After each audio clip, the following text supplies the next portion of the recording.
Hello les scorpions et bienvenue pour votre tirage sentimental pour la semaine du 15 au 21 décembre 2025. Alors la semaine passée, on a vu ensemble que vous repreniez petit à petit votre pouvoir. Cette semaine, en fait, vous regardez ce que ce changement en vous implique comme nouvelle dynamique avec la personne qui est en face de vous. Vous n'êtes plus dans une forme d'attente, ni dans une forme de combat peut-être contre une personne ou contre vous-même, mais parce que vous avez beaucoup porté, beaucoup encaissé, on le voit avec ce 10 de bâton ici dans les énergies principales. Il y a aussi quelque chose qui s'arrête, il y a une forme de peut-être rumination, d'attente, etc. qui prend fin, puisque vous avez retrouvé enfin votre pouvoir.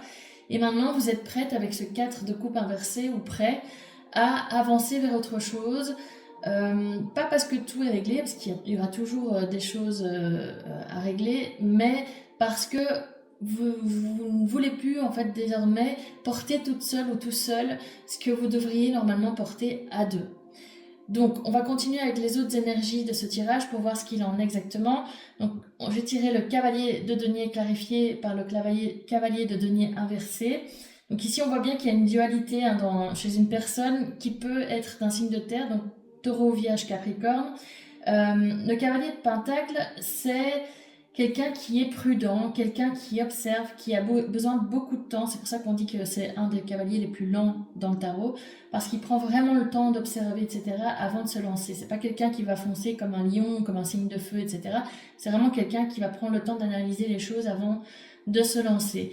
Et ici, comme on retrouve cette carte inversée, on sent donc cette dualité, comme je vous le disais, entre quelqu'un qui analyse, est prudent, etc., mais qui avance, même si c'est lent, et quelqu'un qui hésite, qui fait un pas en avant, puis un pas en arrière.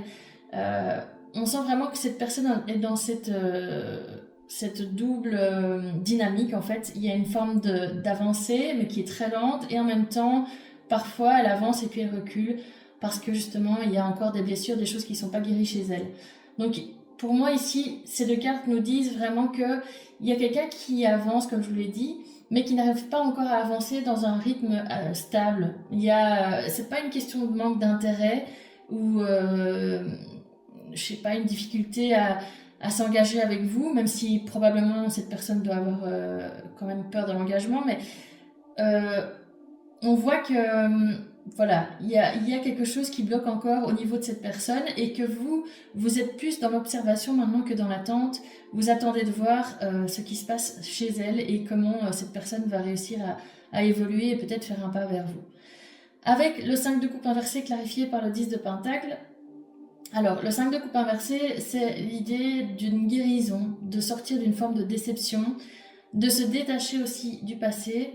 Et pour moi, c'est le fait que justement vous vous soyez détaché de ce passé, que vous arrivez petit à petit à reprendre votre pouvoir et reprendre une certaine forme de distance émotionnelle par rapport à la personne en face de vous qui semble un peu coincée et voilà, continuer à avancer même si les choses ne sont pas tout à fait stables et claires pour vous encore.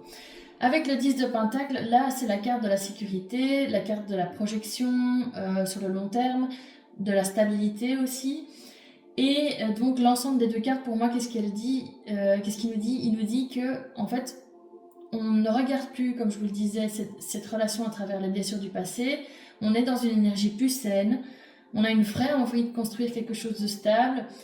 C'est ça que vous voulez maintenant, vous en êtes sûr. Et vous essayez aussi de garder une forme de stabilité dans la manière dont vous vous projetez dans la relation, sans trop aller trop loin, en fait, pour essayer justement de garder un équilibre intérieur et ne pas vous blesser davantage. Avec le 9 de coupe clarifié par le 7 de coupe. Ici, le 9 de coupe, comme vous le savez, c'est la carte de l'accomplissement sentimental, de la satisfaction. Il y a aussi une forme de désir émotionnel, d'envie profonde, une relation idéale en fait, un couple idéal. Parfois, cette carte, elle peut aussi montrer qu'on a des tendances à trop idéaliser une personne. Mais ici, avec le 7 de coupe, voilà, il y a encore du flou, des hésitations, des confusions possibles. Donc pour moi ici, on voit qu'il y a vraiment un désir réel qui est partagé, parce que cette personne, on l'a dit tout à l'heure, c'est pas qu'elle manque d'intérêt, mais elle se sent coincée, probablement peut-être pas à la hauteur aussi. Mais il y a, comment dire, une différence entre ce que vous ressentez vraiment et ce que vous espérez. vous ne voulez plus vous raconter d'histoire en fait. Vous prenez les choses vraiment telles qu'elles sont. Vous arrivez enfin à faire la part des choses et à ne pas justement tomber dans l'idéalisation du partenaire. Avec la roue de fortune clarifiée par le 10 d'épée. Ici, la roue de fortune, c'est le fait qu'il y a un cycle qui va commencer, un nouveau cycle qui va commencer, un tournant et une forme de changement inévitable. Le 10 d'épée, lui, il nous parle d'une fin définitive, donc peut-être qu'il y a une rupture précédemment, ou en tout cas, on voit qu'il y a une rupture dans votre schéma de pensée, dans votre dynamique, donc ça aussi, ça peut être manifesté par cette carte ici, le 10 d'épée. Il y a aussi une forme de je ne veux plus revenir en arrière, je ne veux plus revivre les mêmes choses que ce que j'ai vécu précédemment. Donc on voit qu'ici il y a vraiment un ancien schéma relationnel qui se termine pour de bon pour vous. Même s'il y a des moments qui ont été très difficiles, ça vous permet aujourd'hui de vraiment changer les choses et d'arriver à faire tourner la roue en fait. La roue de fortune, c'est ça aussi. Vous n'êtes plus la même personne émotionnellement qu'avant et ça se sent vraiment dans tout, aussi bien à l'intérieur de vous que dans vos actions concrètes dans la matière. Avec l'étoile et la papesse ici, l'étoile elle nous parle de calme, de confiance en soi, de foi dans le sens de croire en quelque chose, d'avoir l'espoir que ça se confirme, que ça se matérialise. Parfois, elle nous parle aussi de rêve, donc il peut y avoir aussi une forme, peut-être que vous rêvez de cette histoire avec cette personne. Et la papesse, c'est une carte d'intuition, de ressenti intérieur, de certitude silencieuse. Donc ici, la papesse, pour moi, c'est aussi une carte qui peut être liée à notre signe, le signe du scorpion, parce qu'on est des signes très intuitifs. Donc la combinaison des deux cartes nous dit ici que vous n'avez probablement pas toutes les réponses, mais vous savez intérieurement, il y a quelque chose qui vous guide, il y a votre intuition qui est très forte et vous n'avez pas en fait besoin de preuves extérieures pour avancer, vous vous fiez vraiment à votre intuition et vous sentez les choses. Avec le diable clarifié par le pape, le diable, ça peut être interprété, je vais y arriver, de deux manières différentes. Soit ça peut parler de peur, soit de passion, mais ici, pour moi, on est plus dans le côté angoisse, peur. Peut-être que dans un sens, il y a une forme de passion intense et que ça fait peur à la personne, ça c'est possible aussi. Mais en tout cas, on voit avec ce diable ici et ce hiérophante, le hiérophante c'est le pape, donc c'est l'engagement, le cadre, les valeurs, la stabilité. On voit que cette personne, malgré le fait qu'elle est attirée par vous, qu'elle a des sentiments pour vous, très probablement, il y a aussi une vraie peur chez elle de l'engagement. Il y a...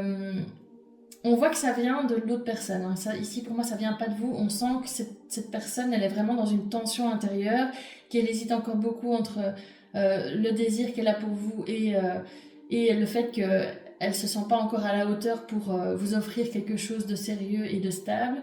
Donc voilà, pour moi ici, on sent bien que vous êtes en train de vous aligner, vous êtes vraiment en train de vous retrouver et de vous redonner une place prioritaire dans votre vie sentimentale.